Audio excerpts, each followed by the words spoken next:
What is going on, everybody?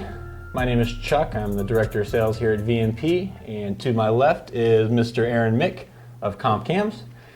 Today on Burnout Box, we're going to be answering some cam-related questions. We're going to go over, how to make these modular cars faster. Some of the other stuff that Comp gets into. They are a pretty big company that owns a few other little odds and ends. I guess you could call major companies odds and ends. Right, absolutely. But we're going to go over all things valve train, cam, lifter, whatever you want to talk about. And then, what other questions you guys have for VMP and what everybody's feeling today. And we'll talk about it all, other than tuning, because neither one of us are tuners. But yeah, so we're excited to take some questions today. And I guess first off, I actually want to talk a little bit about VMP, if you don't mind. I don't want to take the spotlight off of Comp at all, but... Well, we are in your house. So. Yeah. Kind of like how, Texas A&M went and whipped up on your pigs. Oh, man. But, he's striking at the heart. But no, for some VMP news, we actually had NMRA World Finals at Bowling Green this previous weekend, and VMP came away with some hardware. So we had Bill Putman, who's got our Gen 3 blower. He actually won the event with UPR.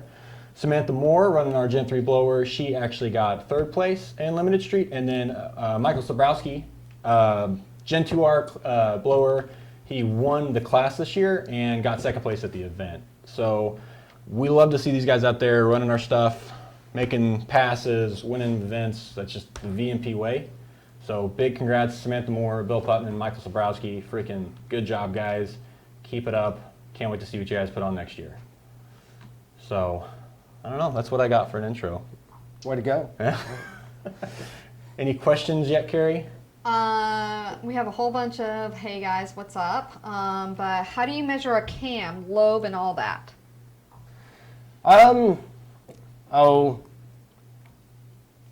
Well, it depends. So, like the way we would measure it is going to be on a large machine called an ADCOL, which is kind of industry standard machine for checking camshafts. That machine can measure out to the 8th decimal place. If I remember correctly off the top of my head, it's about a $250,000 piece of measuring equipment. It's more precise than my ruler, is what I'm hearing. Yeah, just slightly.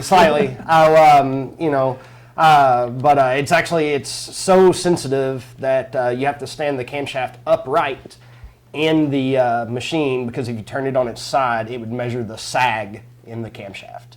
That's actually ridiculous. Yeah, it's a little over the top. So that's how we measure it. Now, if you wanted to measure something like in the car, dial indicator on top of the lobe with a degree wheel, kind of the way to approach it there. You brought up something that I thought was interesting, because I bought a set of camshafts for my 2-valve, which I know you're a big fan of. Absolutely. And best engine ever. After I purchased that, the guy who told me, he was like, make sure you stand the cams upright if you're not putting them in the engine right away, because right. if you lay them on their side, it can warp the cam. That is correct. It can. I know, that's hard to imagine, this big piece of steel warping or bending just by laying somewhere. But it does happen if you let it set like that over time. It will develop a bend in the camshaft. That's now, crazy. Obviously, not that you're going to see with your eye, RPM, but right, yeah, you're going to notice it. And will that basically rattle a valve train to death, kind of thing? It can. It can cause different problems. So, in a 2-valve car where it's got to go and set in the cradle, so that can cause a problem if you've got some bend in the camshaft. Of just the cradle. Cam caps out. Yeah, absolutely. Yeah, that's a good point. That's crazy. It's still crazy to me that a piece of steel like that will bend just by sitting on something. Yep. But I guess it makes sense. So in the boxes, do you guys? I think you guys have like a styrofoam piece that kind of holds it in place. Yeah, or? we normally do. We'll use kind of a foam, pretty sturdy foam piece somewhere in the box, typically to take up any extra space for the cam. Obviously, it's oiled and bagged as well. These are pretty sturdy boxes, and then it's going to go inside of another box that'll have packing around it for shipping. Right. Every now and then a shipping company gets a little willy-nilly, and we'll have a bent one or something in shipping. I've seen UPS street packages, and I just don't believe that. Right. how they absolutely handle them with care. So a lot of people want the big cam with lots of overlap in their street car, but don't realize how it affects drivability and sometimes low-end torque. Yep. Can you talk about, quote, chop, and how overlap and cam timing affects drivability? Absolutely. Or at least I will pretend like I know how to. So the chop or lope from the camshaft does come from the overlap, which basically means intake and exhaust valves open at the same time. That's what produces the sound that we all want. And it does sound great. In order to get it there, generally speaking, you're going to have to put some pretty decent amount of duration on the camshaft. And lobe separation plays a part in that as well. So the tighter the lobe separation, meaning the smaller the number, the more overlap the camshaft will have. So big duration, tight lobe separation equals a lot of overlap, really cool sound. Generally, it's going to also kind of equate out to a much more peaky RPM band. Pretty poor, low RPM drivability.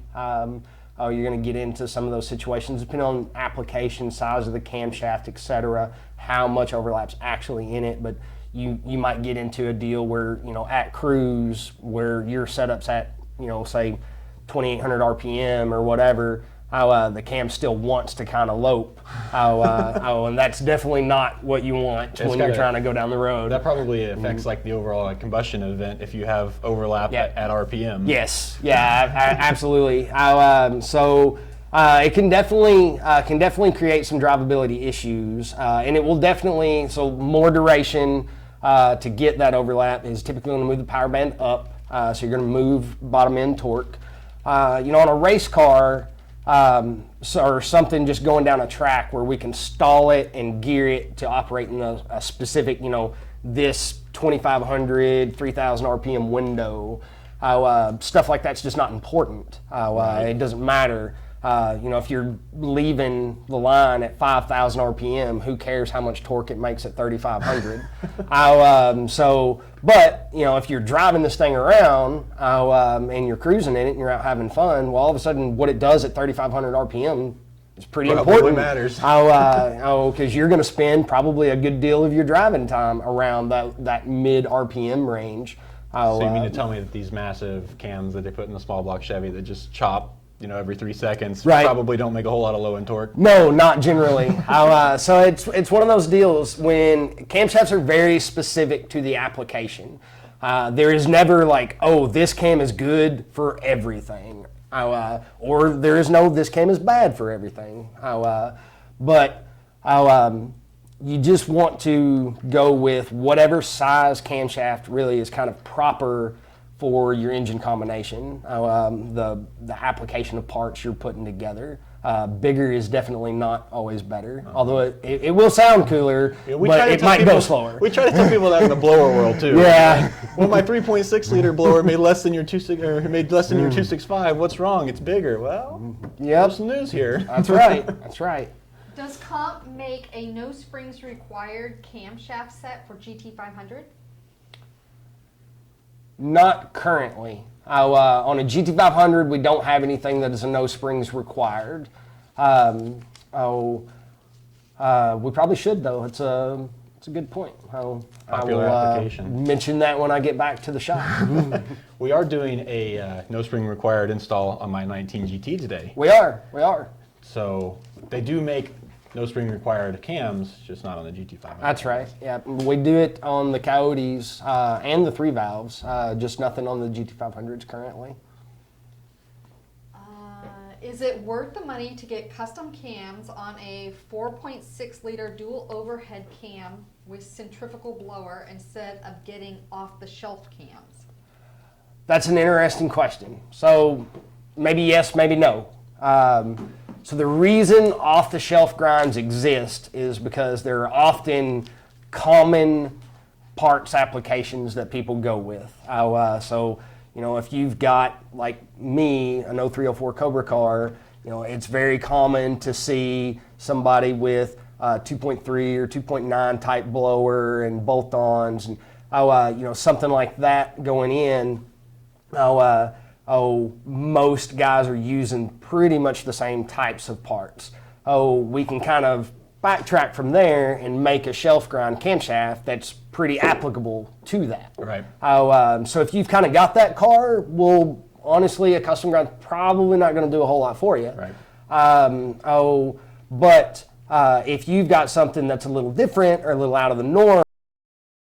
And so it's just the parts that actually end up with a part number and are sold to warehouses and things like that are just the cams that were most often sold. Yes. And so they probably are going to fit your application. Like he was saying, most of the time, unless you're that guy that's got the unique setup, Right.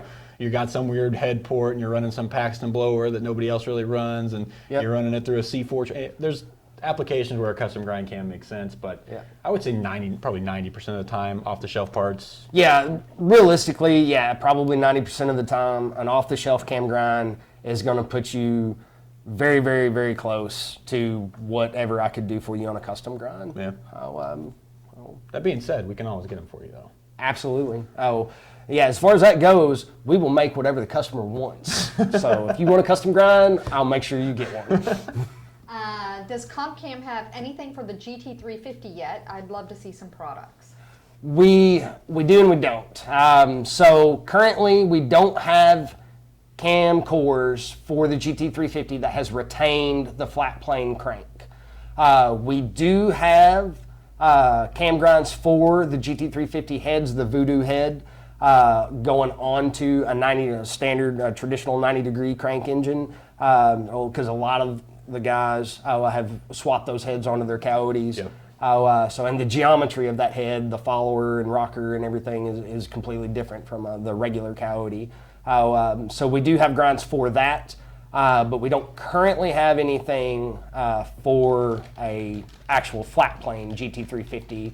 But I'm getting that request more and more. Yeah. So it's being talked about more and more. The cars are dropping in price some, and they've been out for a while now, so they're getting into the hands of some people who are maybe more willing to mod them, I think. Yep. Yeah, So- as that kind of happens more, that leads us to be more apt to make something for it. Basically, you're looking at an engine that is only in one specific model of a vehicle, and it's Right. not shared in any other platform. Yep. So the market is small for it, is just kind of the reality Yep. of the situation. So it's a large investment for our company to go in and create a complete cam core for something. For a car that was so limited. Right. Yeah. And that's kind of why it doesn't exist yet. Definitely not because we don't want to play with that motor because it's awesome. Yeah. We do. But but that's kind of where we are right So you now. make a cam for the Voodoo head, just not necessarily if it's bolted onto a Voodoo block. That's correct. Oh, that is crystal clear. For those that don't know, why don't we talk a little bit, what other products does Comp produce and offer out there in the market? That is a whole can of worms. Yeah. But, So. for those that don't know, Yep, absolutely. So Comp Cams is actually Comp Performance Group. So Comp Cams is the parent company.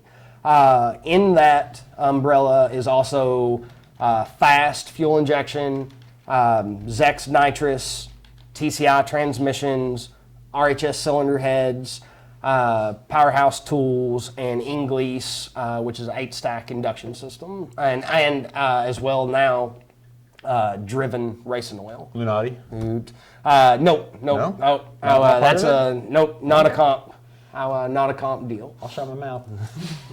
regarding the CompCam's new release, are there any specific torque and horsepower numbers that you can share regarding the 1819 Mustang GT? What gains can end users expect with stage 1 and a stage 2 NA, and is there a stage 3? Currently, I think we've only got a stage 1 and 2 that's a workable part number right now. Most likely, yes, that will be followed up with more. I don't want to give out power numbers just yet. I know already people hate me for not doing so. I'm sorry. But we've got more testing we're doing before I'm real comfortable giving out a number, because if we give out a number, we want to be sure that it's a very, very repeatable number. Yeah. So no Hail Mary, one only right. passes. Yeah. No. We absolutely refuse to do that as a company. I mean, are they going to make power? Yes, without question. It's going to make pretty good power. I've seen some make very good power in the testing we've done so far.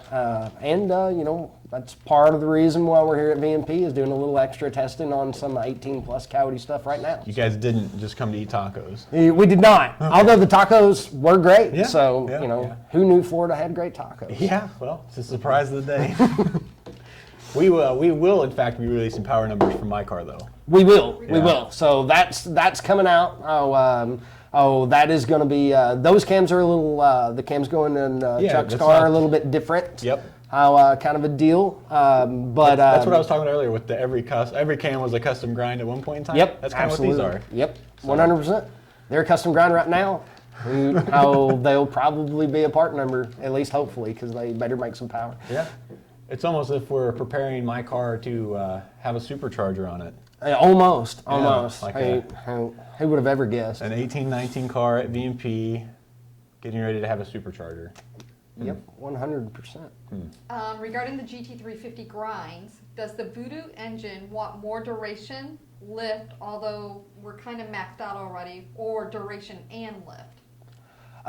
Everything always wants more of both of those. Well, true. So definitely, duration is what's really going to make the camshaft larger and make the power. As kind of as hobbyists in this industry, a lot of times we tend to kind of focus on lift numbers when it comes to camshaft grinds. Yep. And don't get me wrong, lift is important. It's an important aspect. It definitely helps make power. But the way I kind of explain it to people, duration is more important, and the reason for that is kind of pretend like you're sitting in front of two windows, and you raise one window all the way open for 5 seconds and then close it. Well, you raise the other window half the way open, leave it open for 30 seconds and then close it. Well, which window just had more air come through it? Yeah. Well, the one that went halfway up, Right. even though it wasn't lifted as high. Yeah. So it's because it was held open longer. And air in and out is how we make power. That is the most simplistic explanation that makes the most sense of cam operation I've ever heard. You got to try to make it applicable to everybody. I feel like that, and I could be wrong because I'm not the cam guy, but I feel like higher lift is also harder on valve train parts in general, like springs and valves and everything. There are some areas there. So it's one of those things, like, is 800 lift harder on valve train, springs, and et cetera than 500? Yeah, absolutely. Is 527 lift harder on valve springs and valve train than 501 lift? Well, probably technically in some minuscule decimal point out here, but not in any measurable way that you're ever going to really notice. We had to put that on the Alco stand or whatever you called it to measure that one. Absolutely. The same person who is asking about the Voodoo information, he says, let's assume I want to focus on the mid and top range of the Voodoo's RPM band for road course racing. Yep. Good area to focus on. Derek wants to know, do any of them chop at all on the 1819 Mustangs? Some. We could tune that in there. Well, that's true too. So obviously the smaller grinds, more of your stage one stuff, is generally not going to have any lope. It does have a noticeable different tone to the exhaust than what the stock cams will. It gets kind of a deeper, more guttural tone, if that makes any sense. But kind of past that, you do tend to get a little bit of lope. Nothing crazy, It's not ever going to be, a 454 or 70, Chevelle or something. I was sitting there just beating the ground, chopping. It's not quite what those engines are just ever really going to get to. Those engines also typically don't rev to 8,000, 9,000 Right. RPM. Yeah, that's kind of it's just a different animal. Yeah.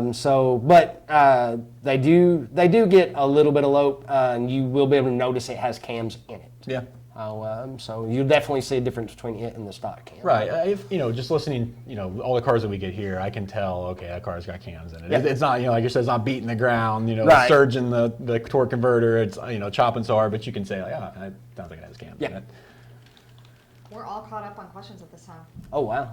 Man, blew through them. You're answering them too fast. Oh, my bad. Sorry.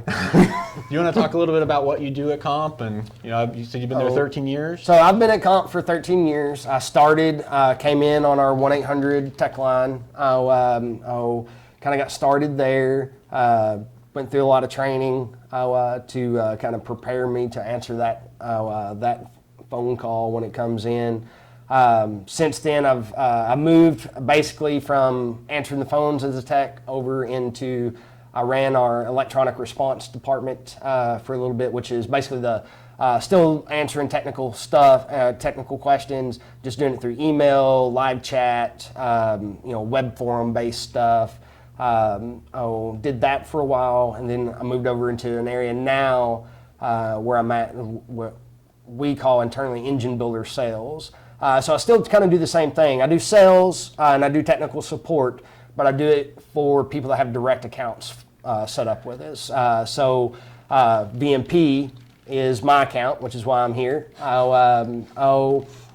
But so when these guys have questions about our products, they call me. Right. And that's kind of the way that works. And so it's a pretty good gig most days. Yeah, yeah. And you're a mod motor guy yourself? Yeah, well, I'm honestly an anything that's fast guy, but Okay. I own a mod motor currently. So I've got an 04 Cobra currently that I play with. It's a fun car. I enjoy it. But yep, I would take anything else that's fast too. I'm not too brand loyal. I do tend to prefer Mustangs over my stuff. See, that's a better answer there. That's better. In the past, it was assumed that generally more duration equals more top end and losing low end. Is that actually still the case, or has modern tuning and other factors been able to negate that? Oh, that's kind of an overgeneralization of it, but essentially correct, yes. So the larger the camshaft, the more duration on it is generally going to move the power up in the RPM band. And will typically pull away low end torque. Now it kind of depends on like where we're comparing. Also, because it may still make more low end torque on a bigger duration cam if the cam that was in it in the first place was just way too small for the application. Right. But yes, in a generalized statement, the more duration is definitely going to move the power band up in the RPM band and not create more low end torque.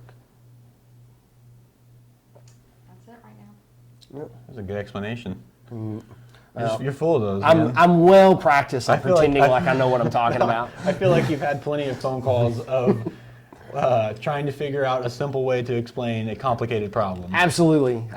So, and that's really the deal. That probably a lot of that stems from my time on the tech line, probably. Yeah. So I get to be in a unique position every day where I can go over and talk to any of the engineers at Comp anytime I want to. I go harass Billy Godbold on a daily basis. And I take great pleasure in it too, Billy, if you happen to see this. So, What did you say Billy did? What is you said he's a physicist? Billy, so he is our lead camshaft valve train design engineer, and he is a nuclear physicist. Yes. That's correct. Just in case you want to send your rods to space or something, we got absolutely, the guy to do it. absolutely. Yeah, he is. I must begrudgingly admit, a pretty intelligent individual, and does a pretty phenomenal job for us. Yeah. We're somewhat lucky to have him. Yeah. I feel like you're saying all this in the hopes that he kind of sees it. And I absolutely hope he sees it. Because I'm going to say much meaner things to him when I see him in person. So. It's always good fun. Absolutely. You got to have thick skin to work in the car industry. That's absolutely true. I think I'm working on like year 6 of it. About Yeah. year 2 was when the thick skin starts to develop. I think about our Canada trip is when it really started to set in. Absolutely, absolutely. So I actually had the pleasure of working with Mr. Mick here for, I guess, pretty much all 6 years I've been in the industry. That's right. About 6 or 7 years now since I met you, and we had some good trips together. We did. Across the border, car shows and things like that. So For sure. lots of memories there. I'm not sure all of them are. I don't know that we want to talk about them on a public forum all the time, but we had lots of fun, and we got lots of business done. So. Right. Getting pulled over on a fire truck in Canada. Yep. With a major account. That's correct. Your boss was on the fire truck with us. That's true. And the general manager of the account was driving the fire truck. Yeah. So We were in the clear. I mean, I was just trying to make the customer happy. Would you describe the general differences between the Stage 1, Stage 2 NA cams on the 1819 GT? Is the Stage 2 more geared towards street/strip applications? Yes. So the stage 1 is basically, just think of it as kind of it's an entry level performance camshaft. It's a decent enough jump up from stock to make it worth doing. And a solid horsepower pickup, but it will still maintain mostly stock drivability and characteristics. Excuse me. So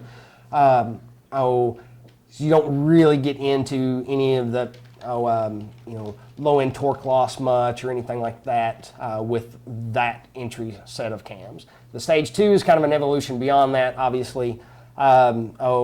Gets into more aimed at street strip type cars. Certainly, you could drive the Stage 2 cams in a daily car, if you wanted to. Sometimes what a person is willing to drive, and what they're willing to put up with as a driver is very different from individual to individual. Personally, I wouldn't have any problems at all driving those on the street in the least. Yep. But it will move the RPM range up a bit. You'll see a big jump in your mid-range power and, of course, top end. Probably see a little bit of loss in low-end torque, down there kind of 3,000 and less. But, so that's certainly still an important area when we're driving around in our street car. So I don't want to discount it. But at the same time, if you're out there really kind of flogging on it, How often are you worried about under 3,000 a watt? Right. So you're going to, at that point, probably be more 4,500 and up typically, and that's kind of the power area that's going to matter if you're at wide open throttle, if you're out there kind of railing on it a little bit. So do we have any questions? Nastang just says, talking about his GT350, he says, good points. Again, I'm thinking about my GT350 because the low end is already junk as it is.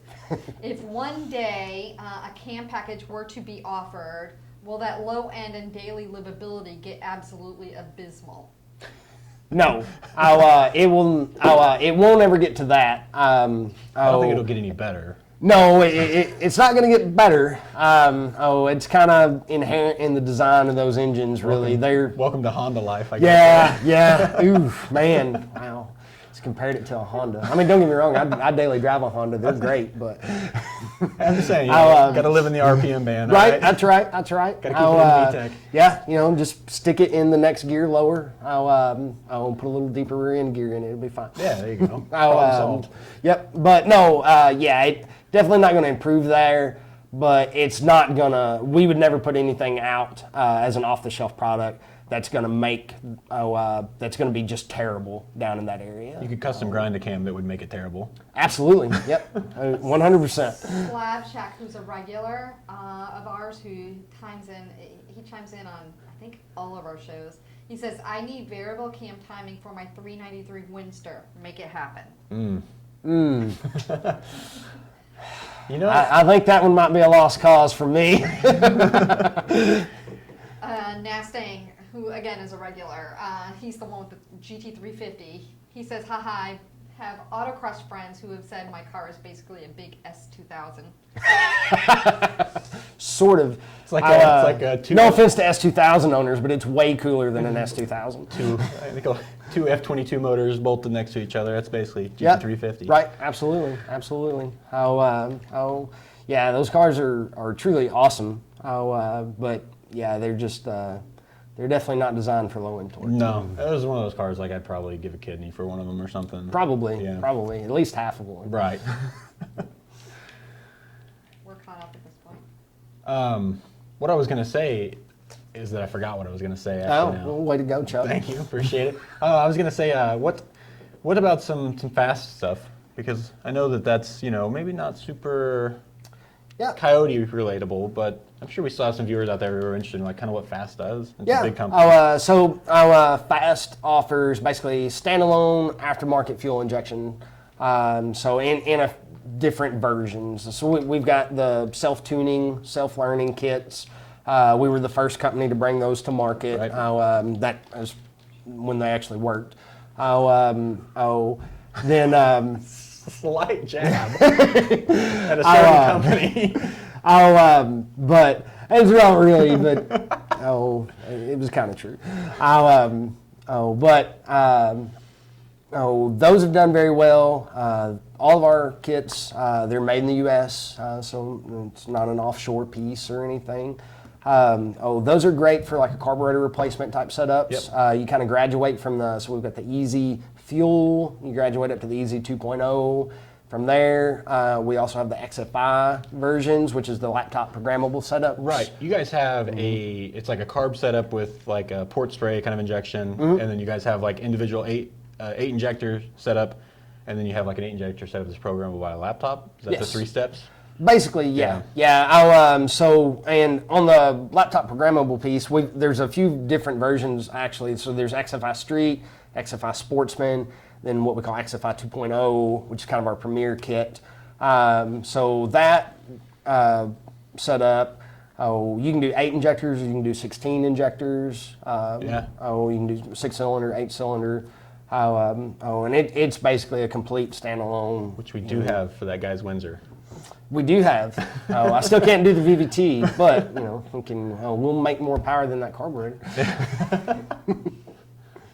Joshua says, I have stage 3 comp cams on my 14 GT. Thank you. Keeping my kid in shoes. Says he gained 30 to the wheel and loves it. Yeah. Awesome. I'm glad to hear it. I appreciate the review back. We love to get feedback from customers. Yeah. Yeah, absolutely. I mean, nobody ever calls back and says, "Hey, this is junk," or "Hey, this is awesome."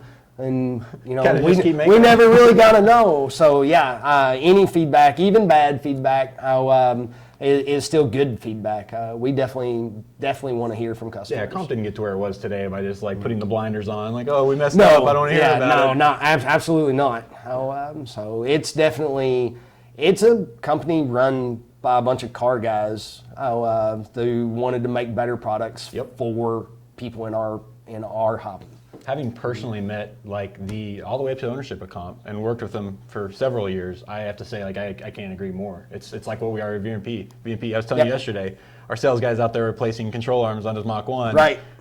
Covered in grease. It's like what other company can you go to where it's like literally every person in this building has a performance car, works on a performance car, knows about performance cars. I feel like Comp's the same way. Everybody I've talked to there can, shoot the crap with you about, this cam setup or these lifters or whatever. It's it's the same story there. Yeah, usually like if you're going to work in this industry, then you're probably passionate about it. You gotta have at least some sort of passion towards it. Yeah. If not, you're gonna get bored fast. Correct. Go sell toilets if you're not interested in cars. Yeah, you'll probably make more money doing that. So. So the GT350 guy is back and he says, this will be controversial. But hear him out. He says, I know long tubes are recommended when heads are ported and cams are upgraded, but my car is so effing loud as it is, and I would like to keep stock cats. If I did a head and cam job, would I damage anything? I know performance would be better with long tubes. This is all just hypotheticals here. Yeah. Would he damage anything? Probably not. Yeah, I wouldn't think so. Assuming the tune is on point. Yeah. Well, yeah. Assuming everything else is in order, I wouldn't see any reason for it to cause damage, but it's certainly going to hurt a little bit of power out of it. Yeah, I mean they sell if you're looking to keep cats in the car and keep it quieted down. They sell high flow cats. That's probably where I would look at. Stainless Works, people like that have high flow cat long tubes. Right. That they're going to keep the car quietish, not as loud as a straight catless setup, Right. And keep your emissions legal and help with the flow because Yep. engines are just air pumps, and the more air True. you put into them, you have to get that air out of them. So, I mean, if you do heads, cam, package type stuff on a GT350 up in the 8,000 RPM range, you're bringing a lot of air in. It's gotta get out too. Right. Yep. Yeah, that's really the thing. It's the more air you can get in, and then you also have to get that air out. Yep. And that's how we make more horsepower. Do I think it's really going to be likely to hurt anything on that guy's setup? No. Do I think it'll probably cost you a little bit of power and torque? Sure. Maybe even a little bit of topside RPM range. But would the additional back pressure not of having terrible. cats actually help his torque problem? it's a good question. It would probably hurt horsepower kind of like to test significantly. it before. Yeah, I'm asking for the official stamp here. Will or not? All right. Yeah. But yeah, no. It probably wouldn't hurt at that point, but it's not going to help really evacuate the exhaust anymore. No. Either. So. Terminator Lou says, hello there. Howdy. I've got your NSR Stage 2 supercharger cams in my Gen 2 5-liter. I'm NA at the moment. How do these cams respond to boost application per pound? For example, 12 PSI. What's the average gain? I was just talking to the tuners yesterday about this because my car getting the cams, we're obviously not expecting a ton of NA gain. Sure. But we're expecting an exponential return when we supercharge the car. Right. As far as what he's getting into there with like how many pounds per horsepower are you going to see, that's maybe more your style? I'm not exactly sure. That there's not an easy way to really say that, because there's not a good way to just be like, oh, well, it'll always, for 10 pounds of boost, it'll end up being this much gain. Right. Because it's not a linear deal. It's gonna vary from application to application. I don't know, everybody hates when I say that, but it's want true. answers, Aaron. Right. But it's also going to depend a little bit on like where that boost is coming from. Like, is it going to be a VMP, 2650 blower? Is it going to be a turbo? Is it going to be a vortex centrifugal? Yeah. All of those are going to respond a little different. Those NA cams specifically, with it being on a Coyote and having the advantage of the variable cam time and be able to kind of move it around a bit, you could certainly make them more blower friendly, versus like a traditional, like small block Ford or small block Chevy cam, where it's kind of, you got what you got. Yeah. So that would help, and they're definitely going to be better than the stock cams. Yeah. That's what we were talking about. Just because a set of cams isn't specifically a blower cam. Right. It doesn't mean it won't work. Yeah, they will still perform better than a stock cam. Yeah. There's maybe not the conversation about squeezing the extra 5 out kind of thing. Yeah, typically, it depends a lot too. So like this gentleman here was saying 12 pounds of boost. Well, at 12 pounds of boost, really we can get away with a lot. It's not, at that point, we're not putting a lot of boost into it. We don't have to get that particular with like, oh, hey, this has to be a blower grind. Yep. Now, like what we were talking about with Joe yesterday on the car with 32 pounds of boost, that's a whole different world. It's at 32 pounds of boost, yeah, like it needs blower specific camshafts. Yep, that's gonna matter. I will venture to say not a lot of our customers run 30 psi on a rig style blower. Probably not a lot of them. Is the lobe for the direct injection HPFP on the 1819 GTs also modified for increased pump flow? I actually don't know that answer. I do not either. I think that the cams that we put in my car, the fuel pump lobe was the same as the stock cams. Actually, well, I said I don't either. Let me go back. I do. Right now, on all the cams that we've done, we have not done any higher flow on the DI lobes. That doesn't mean that won't come later, but it's just kind of one of those things we're still looking into there. That's still kind of part of the testing that's being done.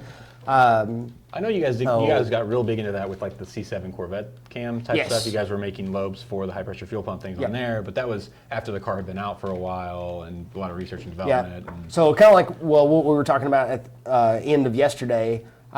So on those setups, they're DI only. Yeah. So and at that point, yes, the fuel pump lobe is we need Incredibly to get valuable. right. We need everything we can get out of that stock system, but Ford did us a favor there, and it's DI plus port injection. Yep. So you can add extra fuel by going to a bigger injector or something with the port injection. Right. And that is realistically probably a better option with that setup than trying to go the larger DI lobe setup on the cams. I feel like we just need to have like GoPros set up around the entire VMP building and just recording it all time, because like the conversation that we had yesterday after work, Yeah. that's like great information, Right. But it was 2 hours of conversation. Correct. Correct. Yeah, it's hard to fit down to now. Oh, but yeah, absolutely. What else we got, Carrie? How many actual hours will it take to do cams on a GT500? What do you guys charge in the shop for? I do not know. I would guess that's 10 to 12 hours, roughly. That probably sounds about right. Oh, I don't actually know. We have an entire spreadsheet that shows this, and unfortunately, I don't have it in front of me. Well, way to go, Chuck. It's kind of like when you got cell phone numbers saved in your phone. You don't have to remember phone numbers Yeah, anymore. fair enough. Fair enough. Chris came on and says, unfortunately, I can't watch the whole episode right now, so forgive if it's been asked, but I have 3 questions. One, Alright. is there any benefit to running the GT350 cam specs on the 5-liter firing order? 2, how would the power band pick up and change with that cam be? And I'm waiting for the 3rd question. So essentially, he's looking at swapping GT350 cams. Into a Coyote Coyote. head.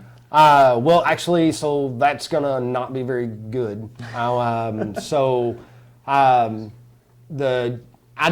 don't know off the top of my head what the actual specs on the GT350 cam are direct from Ford, but the geometry on those heads on the Voodoo is completely different, and the rocker ratio is completely different versus a standard Coyote, and it's smaller. So the valve train pieces are smaller and lighter weight on the GT350, which is good for RPM. RPM, yeah. But the rocker ratio is also less. So you'd end up with like less lift, and you scrub a little bit of duration out of it. And then of course your geometry is all wrong anyway, so it's not actually gonna it's not gonna be what it's supposed to be. So basically, what I figured out is you're kind of saying not a great swap. Yeah, no, definitely not something you wanna get into there. Right. Taking the whole Voodoo head, putting it on the Coyote. Yep. Now we're talking. Okay. Now we're talking. So. Well, If you now have we're picking access up to a the bunch of cams, make sure you just get access to the heads too. That's right. That's what I'm hearing here. Yep. What makes PD blower cams different from turbo or nitrous cams? Excuse me. So, positive displacement blowers, centrifugal blowers, and nitrous cams are all actually somewhat similar. There are slight variations and differences, and that comes down to a little bit of an application deal, and how much nitrous, how much boost, how big is the PD blower, etc. But they are all very different from a turbo cam. So turbo cams versus like blower nitrous cams. So like on a blower nitrous cam, you're generally going to see quite a bit more exhaust duration split to the exhaust duration than what you would see like on an NA cam. So like if we can just kind of throw out numbers as a talking point, like on an NA cam, if there's about 6 degrees of split to the exhaust from the intake. So if the intake's 230, the exhaust would be 236. Yeah. On a blower cam or nitrous cam, and this is pretty generalized, but it might, instead of that 6 degrees, it might be 10, 12, 15 degrees. And then of course we're going to spread the lobe separation out as well. Yep. So on a turbo cam, typically you're not going to see near as much split, and that's going to come back to also depending on like what turbo it is, what the exhaust housing is, how efficient that turbo is, the type of back pressure that individual turbo setup produces. Back pressure is like actually probably the most single important piece when you're doing a turbo cam. Unfortunately, it's something that you don't generally know until there's a camshaft in it. Then you can measure it kind of after the fact. So it's almost like you need to do 2 cams. Yeah. But most like street turbo type setups are going to be relatively high back pressure, and that typically means you're going to want to bring that exhaust duration in, probably like even a single pattern camshaft. Wow. Or maybe just a small split, like 2-4 degrees to the exhaust, and you're going to be out fairly wide on the lobe separation So as on well. on a PD car, you could have as much as 15 versus on a turbo car, you're talking as little as 0 to 2. Yes, yes. Like I said, there's definitely times where you can get into applications that cause those to kind of cross over a little bit more. But yeah, and just the kind of general rules out there. Like on a PD blower, you can usually get away with bringing the exhaust in a little bit more versus like a centrifugal type setup, but it still typically wants to favor the exhaust some. You can also usually get away with being slightly tighter on the lobe separation on a PD blower deal than like a centrifugal or versus a turbo setup as well. But it's going to end up coming back to what the specific application is, what the blower is, et cetera. It's funny listening to you talk about this because it's like everyone knows that guy that's like, oh no, Jimmy, he'll spec my cams for me. You know, Absolutely. I trust my friend Jimmy. You know, he works down at the lube down there. Right? Yeah, Jimmy knows everything. And listening to you talk about it, it's like, hold on a second. Chris, who had the other two questions, and he had a third one, came back and said, at what compression ratio increase does PVT become a concern? Sorry, say it again. He says, at what compression ratio increase does PVT become a concern? I don't know the answer to that, to be honest with you. Yeah, well. I'm not sure. Okay. But I'll tell you what, if he would like to provide an email address, I will try to get his question answered, and I will email it to him. I think that might be the first time we've had a vendor do that. Chris? Oh, that's dedication, Nick. Oh, hey man, you gotta answer the public. Terminator Lou, who asked previously about the NSR Stage 2 supercharger cams, came back and said, I hate your answer. I was hoping you'd say something like, hell yeah, you're going to make an extra 400 horsepower per pound. LOL. Just kidding. Sorry. Jane Tucker says, how do the L&M paired exhaust NSR cams that VMP sells and comps make do with a PD blower? Well, I'll tell you. I think these are here. Yeah, I was going to say I definitely know who L&M is. I don't know what that specific grind is, to be honest with you. There you go. Let's see. Oh, researching. Yep. Oh, well, that's intake cams. Both actually. I would have to know really kind of the rest of the grind to honestly answer that question. But just kind of looking off, I've only got the intake cams in front of me. But on a smaller PD blower on a Coyote type setup, that intake duration is looking fine to me. Certainly the lift is no problem at all there. And then kind of what they've got set up there for lobe separation and everything is fine.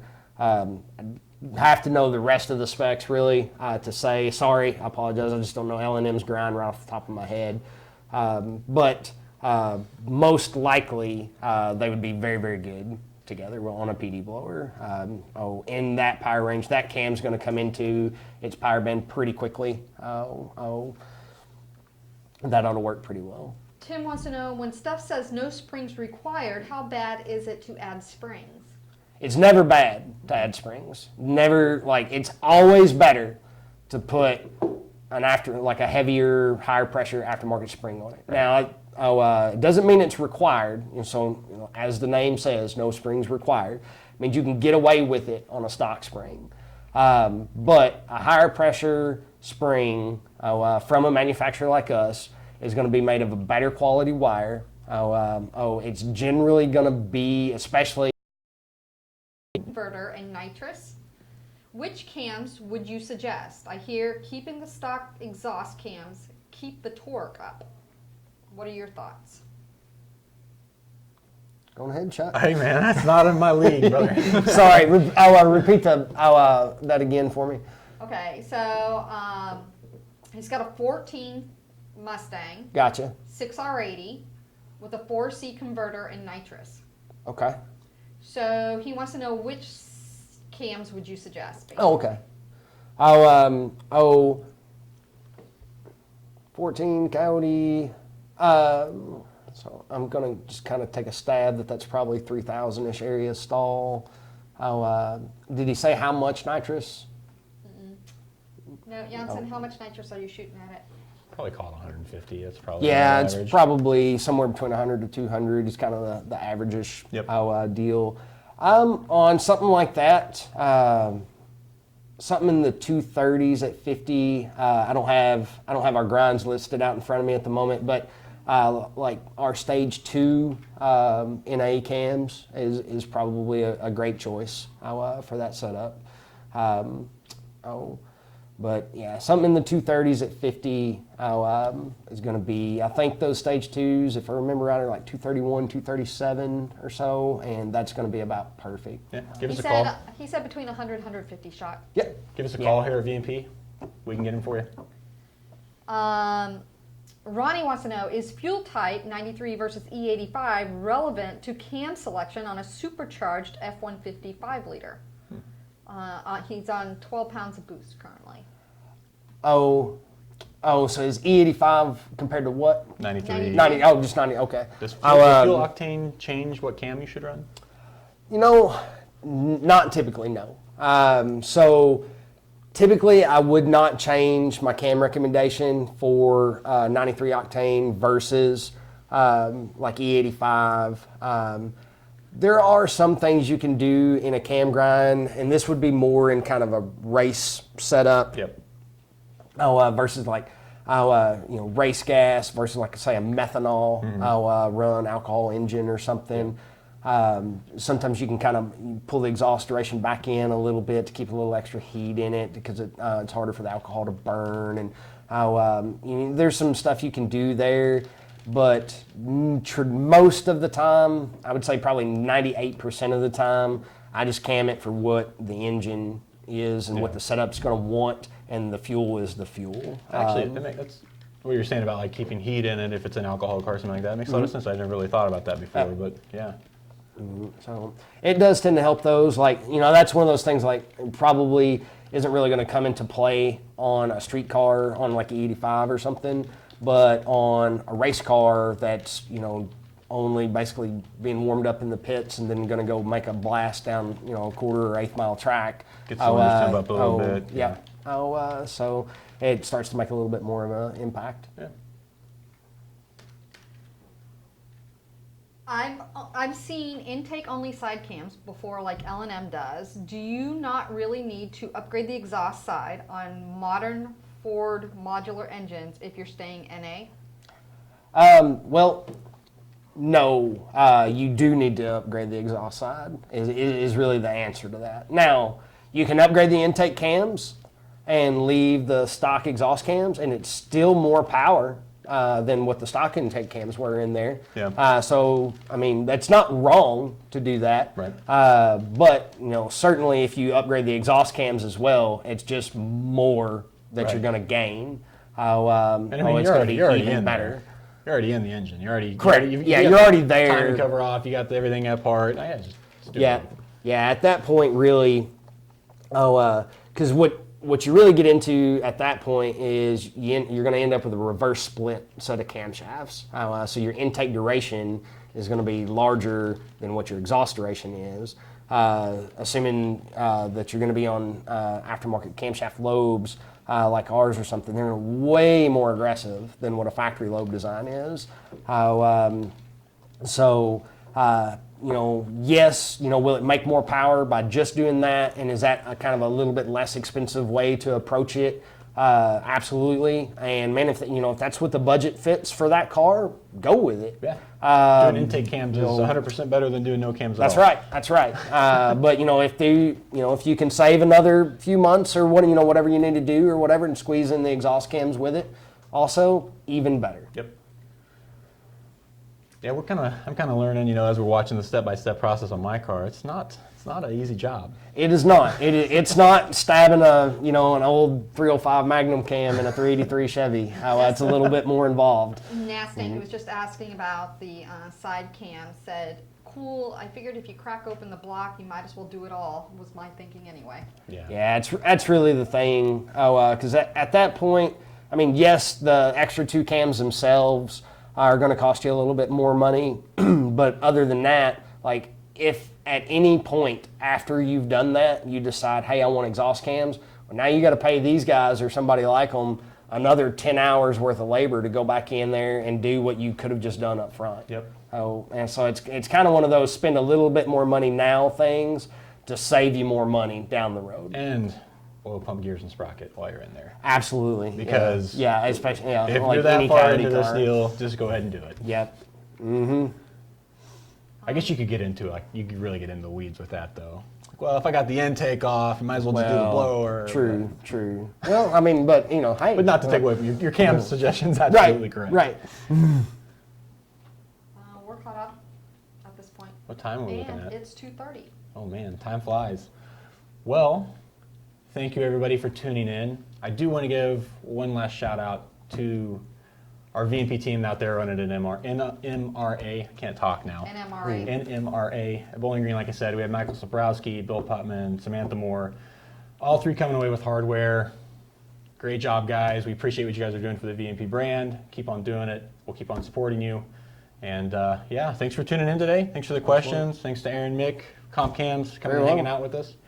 But we'll see you guys next Tuesday on Tuning Tuesday. Bye, everybody.